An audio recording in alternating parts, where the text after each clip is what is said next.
Quando você para assistir o PSG, você entende que quando você pensou que já tinham inventado todas as táticas, já tinham feito todas as grandes mudanças no futebol, todas as grandes revoluções que fizeram com que outros times copiassem o modo como estavam jogando e ditassem tendências, o PSG ele mostra que ele vai causar a última grande revolução no futebol.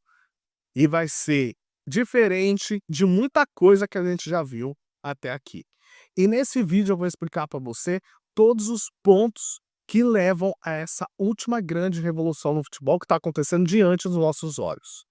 Mas antes, se você não é inscrito no canal, se inscreva e ajude o nosso trabalho a crescer cada vez mais e eu conto com você.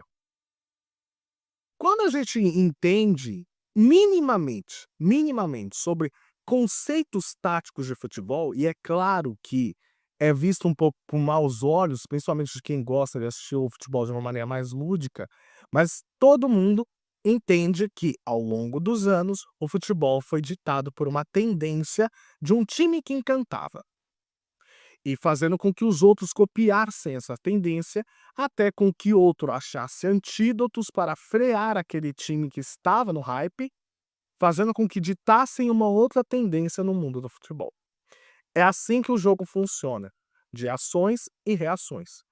E ao longo do tempo, a gente enumerou algumas tendências que ditaram os rumos do futebol até chegar nos dias de hoje. Quando a gente vê as evoluções mais famosas da chamada tática do futebol, a gente pode começar em que na década de 20 para 30, o futebol era praticado de uma maneira um pouco mais, não digamos que empirista, mas lembra de quando você era pequeno, quando você era criança, jogava bola na rua, jogava bola na escola, e você queria sempre ser o atacante, e todo mundo na sua turma também queria ser o atacante? Era mais ou menos isso na época. Ninguém queria ser da defesa, mas todo mundo queria ser atacante. Essa forma mais, antiga de se pensar futebol privilegiava muito mais você fazer gols do que arrumar mecanismos para não tomar. E com isso se jogavam, basicamente, num sistema chamado 3-2-5. Isso mesmo, uma linha de 5 atacantes e quase ninguém da defesa, sendo só 2 zagueiros. Esse sistema dá uma captura aqui. Esse mesmo sistema que é usado hoje na forma de atacar por Pep Guardiola, tá? Mas esse sistema era usado por todas as equipes, independente se atacavam ou se defendiam. Ou seja, todo mundo para o ataque e pouco para a defesa. Isso fazia com que as equipes sofriam muitos gols, normal. E com isso, um cara chamado Herbert Chapman, treinador então do Arsenal, criou um sistema em que saía dessa transição do 2-3-5 para o chamado 3-2-2-3. Ou, se você for colocar num campinho, o chamado WM. E essa mudança do WM, ele formando um W no ataque e um M da defesa, ele levantou os seguintes pontos. Introdução de um meio de campo mais organizado, porque você não tinha uma saída de bola, e o toque de bola muito mais organizado para o ataque. E com isso você tem as linhas mais definidas. Ou seja, cada um tem a sua função e ocupação de espaço. Melhor equilíbrio entre ataque e defesa, ou seja, você não tem uma defesa desguarnecida, um ataque completamente desordenado. E ele utiliza como base para os sistemas modernos de tática em 4-4-2 e em 4-3-3. Isso foi aperfeiçoado ao longo do tempo, mas ele serviu como base para esses pensamentos mais modernos. Então, por que isso foi marcante? Porque foi a primeira grande revolução tática que se tem marcado na história do futebol, dando origem a que o futebol ele também poderia ser vencido através de uma lousa e não só através do talento. Porque, obviamente, até aquele momento, quando você driblava, você tinha o mínimo de habilidade possível com os pés, privilegiava-se esse seu talento, mas você não conseguia marcar e enumerar posições para conseguir parar o adversário. Então, esse sistema causou uma grande evolução no futebol pela forma de se olhar através do tático. A segunda grande revolução que a gente pode apontar sim no futebol é o chamado futebol total. ali nos anos 70, que teve como seu grande expoente as figuras de Johan Cruyff e Rinus Michels, através da Holanda de 74 e do Ajax, que acompanhavam esses anos. Então você teve uma mudança em questão de jogo posicional que dá fundamental para os bases do tal jogo posicional que tanto se fala hoje em dia. Só que você tem uma mudança de chave com esse sistema. Você tem uma posicionalidade fluida, onde qualquer jogador podia ocupar qualquer posição, ou seja, sabe aquele conceito de jogador polivalente que tanto ficam falando hoje? É mais ou menos isso. Quando você pega vídeos do Ajax ou da Holanda de 74, você vê o Cruyff, às vezes buscando bola na defesa, ocupando o meio campo e ocupando o ataque, e os jogadores trocando de posição constante. Ou seja, todo mundo pode fazer muitas funções. Não tem essa de só atacante atacar, ou de jogador no meio campo só ficar no meio, jogador da defesa só ficar na defesa, pregado, todo mundo sabendo a sua função e só fazer isso e acabou. Todo mundo se movia, e a Holanda fazia isso muito bem. Então, o impacto que isso causou para o futebol foi um elevado nível de movimentação e inteligência tática, onde você confundia muito o adversário através de trocas de posições, pressão alta. Aqui que já começa um negócio que é pressão alta, você via esses times fazerem pressão no campo adversário, compactação e posse com fundamentos. Não é só trocar a posse pela posse, mas sim você conseguir entender que aquela troca de passes fazia com que os jogadores adversários não entendessem muito bem para onde correr. Caramba, se você está tocando muito a bola aqui, como é que eu vou te marcar se a bola não está muito com você? Você gera movimentação e você cria espaço. E com isso, fez com que esse modelo de jogo inspirasse novos modelos táticos modernos através do chamado jogo posicional. Todo mundo sabe a sua função, você pode trocar de posições, mas quando você ocupa aqueles espaços sabendo muito bem a sua função, você consegue tocar a bola com maior fluidez. E isso serviu de base para a última grande revolução que a gente vê nos dias de hoje, através do tic-tac ou o jogo posicional mais avançado de Pep Guardiola. Apesar de que no livro dele, ele não gosta muito de chamar de tic-tac, mas isso ficou muito conhecido por causa do toque de bola muito rápido. Ao longo dos anos, esse tic-tac já foi chamado de outras formas, como o pass and move do Liverpool, do Bob Paisley, ou você tem o toque me voe. E então você tem uma variante de nomenclaturas que você se dá para isso. Só que o mais conhecido ficou tic-tac. E aí você tem um principal expoente para isso, que foi o Barcelona do Pep Guardiola e a seleção espanhola que acompanhava, que era a base, ou utilizava como base o conceito do Barcelona barra os próprios jogadores, fazendo com que esse conceito fosse levado para a seleção. E aí você tem uma mudança de chave. Se você tem a inspiração no próprio Johan Cruyff, lembrando que o Guardiola foi lançado pelo Cruyff, tá? Quando o Guardiola subiu para ser técnico de futebol, teve o aval de Johan Cruyff, que era uma figura muito importante no Barcelona. O Guardiola foi treinado pelo Cruyff ali no Dream Team nos anos 90, que tinha o Solskjaer, que tinha o Romário, entendeu? Então você tinha figuras importantes. E o Guardiola fazia parte disso. E aí você tem uma mudança de chave, que é o jogo de posse, passes curtos e constante movimentação sem bola. O Barcelona, ele cansava de fazer 80% de posse de bola, marcava inúmeros gols, jogava com falso 9 e criava um ferrolho nos adversários. E aí você tem um grande impacto para isso, que é a redução do espaço de tempo de bola do adversário, o domínio territorial e mental do jogo, quando você está com muita posse de bola, o adversário não consegue muito pensar, e você tem a influência direta em todas as grandes escolas modernas, fazendo com que houvesse uma reação dos adversários. Como, por exemplo, a criação da linha alta, o Gegenpressing muito aperfeiçoado por Johan Cruyff, a tal da marcação sob pressão do rock and roll do Liverpool, como ficou conhecido.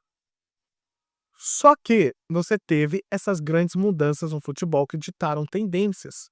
O Guardiola ele sai do Barcelona, ele vai para o Bayern de Munique, depois ele vai para o Manchester City.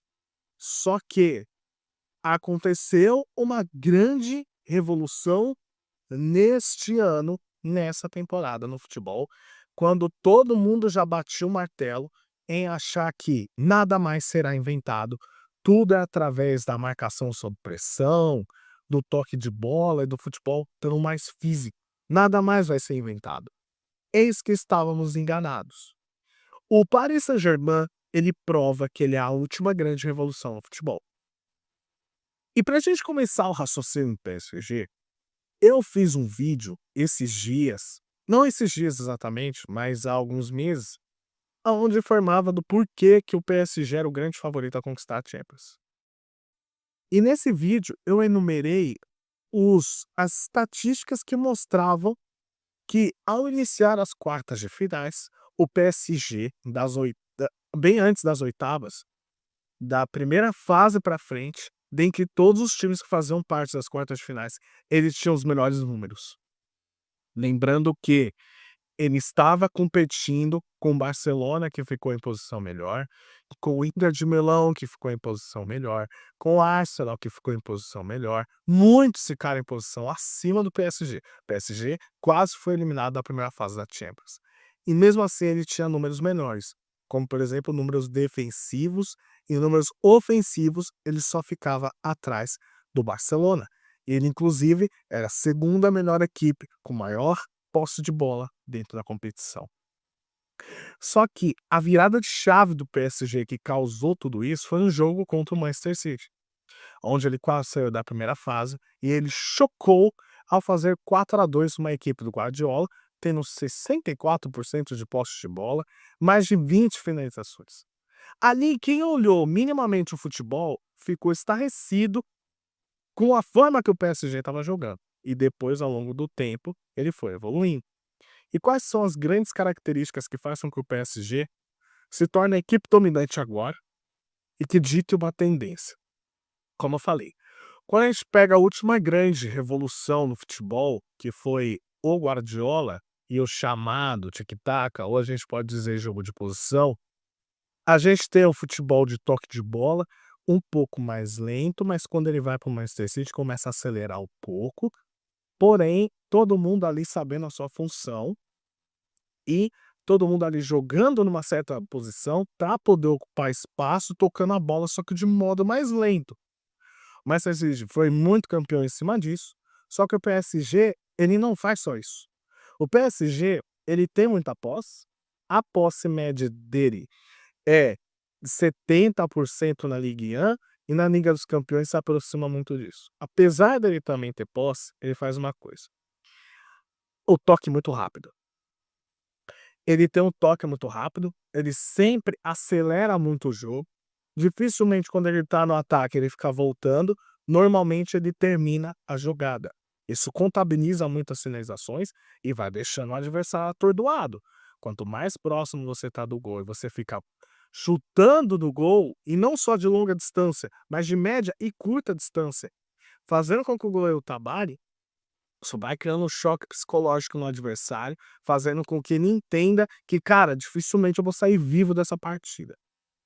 Então o PSG ele consegue fazer isso. Ele toca a bola mais rápido que a equipe do Manchester City. Outra coisa que ele faz, a famosa mudança de posicionamento. Uma hora, todo mundo já viu. Uma hora o Kvaratskhelia é ponta esquerda. Outra hora, ele é falso 9. Outra hora ele é meia esquerda, outra hora ele é meia direita, outra hora ele é ponta direita. A mesma coisa Barcola, a mesma coisa Dembélé, a mesma coisa Doué, ou o próprio Vitinha, o Fabian Ruiz, João Neves. O Nuno Mendes, quando você pisca, ele é um ponta esquerda. O Hakimi virou muito ponta direita. E às vezes eles até invertem a posição. Essa inversão de jogo, a gente já viu anteriormente quando eu disse na questão do jogo do futebol total, onde muitos jogadores da defesa viravam ataque, ou do ataque viravam defesa, é muito parecido. E outra coisa que o PSG também tem é a questão da marcação sob pressão. Se os times, eles fazem marcação sob pressão, isso virou sinônimo hoje de virtude no futebol, porque no futebol muito mais físico, onde o técnico ele tá cada vez menos prevalecendo, porque o jogador tem cada vez menos tempo de pensar, o fundamental é você recuperar a bola o quanto antes. E o PSG, quando você vai analisar, por exemplo, pegando o jogo dele contra o Bayern de Munique na Liga dos Campeões, ele na Liga dos Campeões não, no Mundial de Clubes, desculpa, teve uma hora que a transmissão mostrou que o PSG demorou 15 segundos para conseguir recuperar a bola. E o Bayern de Munique demorou 33 segundos para recuperar a bola. Isso significa que o PSG rouba a bola muito mais rápido. Quando você vai pegar as estatísticas de Ligue 1 e de Liga dos Campeões, chega muito próximo desse número também. O PSG é a equipe que rouba a bola mais rápido do seu adversário. Ou seja, ele tem uma posse de bola alta, como eu falei para vocês, ele tem 70, média de 70% de posse de bola. Ele tem os maiores índices de finalização, porque dificilmente o PSG ele termina uma partida com menos de 16 finalizações no jogo. E quando você vai ver a média lá na Ligue 1 e na Liga dos Campeões, é mais ou menos por aí para mais. Teve jogos muito marcantes que o PSG ele marcou 30 finalizações, como no caso contra o Liverpool. Algo surreal. A média do PSG é acima de 15 finalizações. Quando ele tem uma posse de bola muito alta, quando ele tem um tempo de recuperação de bola mínima e quando você une todas essas valências com a troca constante de posição dentre seus jogadores, isso cria um ferrolho em todos os adversários que o PSG pega. Ou seja, se a gente for analisar todos os conceitos que a gente viu aqui nesse vídeo, o PSG consegue reunir quase todos eles. A linha alta, que ficou muito famosa pelo Klopp, é a marcação sob pressão. O toque de bola, fundamentado e evoluído pelo Pep Guardiola. O também toque de bola, mas a constante mudança de posição entre os jogadores, que a gente vê no futebol total. E o PSG também ataca muito com uma linha de 5 caras dentro da área. Se você pega as fotos das partidas do PSG, ele sempre chega com 3, 4, 5. Não exatamente numa linha, mas todos ocupam muitas posições dentro do ataque, que é muito inspirado naquele conceito de virada de chave, de mudança de conhecimento técnico e tático pelo WM. O PSG ele conseguiu reunir todas as características de todas as mudanças táticas que a gente viu.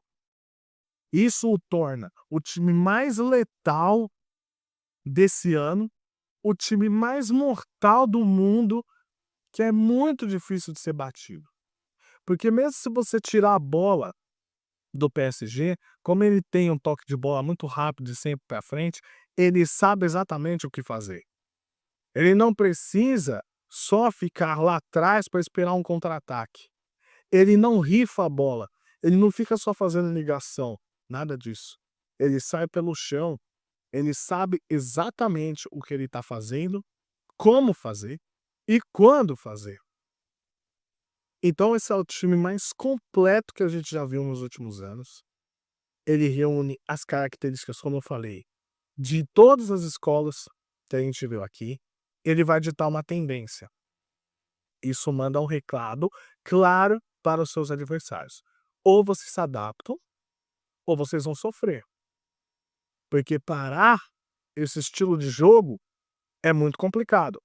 Por exemplo, quando você analisa o jogo do Manchester City contra o Al Hilal ou qualquer outro time da Premier League, você vê que o Manchester City ainda é aquele time que, obviamente, por conta de ser o Pep Guardiola seu treinador e já tá com essas raízes fincadas, ele toca muita bola, ele gira muito, ele tem mais paciência para poder entrar na defesa adversária, ele demora mais, ele tem um toque de bola mais lento.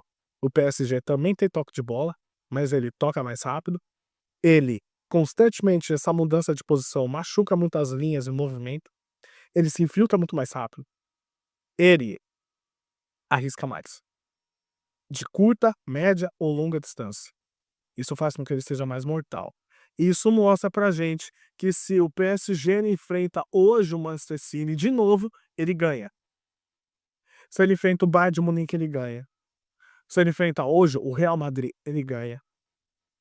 E ele ganha também no Barcelona. Apesar do Barcelona ter um grande time, um grande ataque, o Barcelona deixa muito a desejar na defesa. O PSG ele é muito completo. Ele cede menos chances ao seu adversário também. Então ele é um time muito completo, ele é um time muito sagaz e muito direto no que ele quer fazer, fazendo com que ele cause a última grande revolução do futebol. Se você chegou até o final do vídeo, eu agradeço bastante. Deixa aqui nos comentários se você concorda ou não, e se você acha que tem algum outro time que vai causar essa mudança. Eu também quero ver seus comentários. Não esqueça de se inscrever no canal. Tamo junto e até a próxima. Valeu!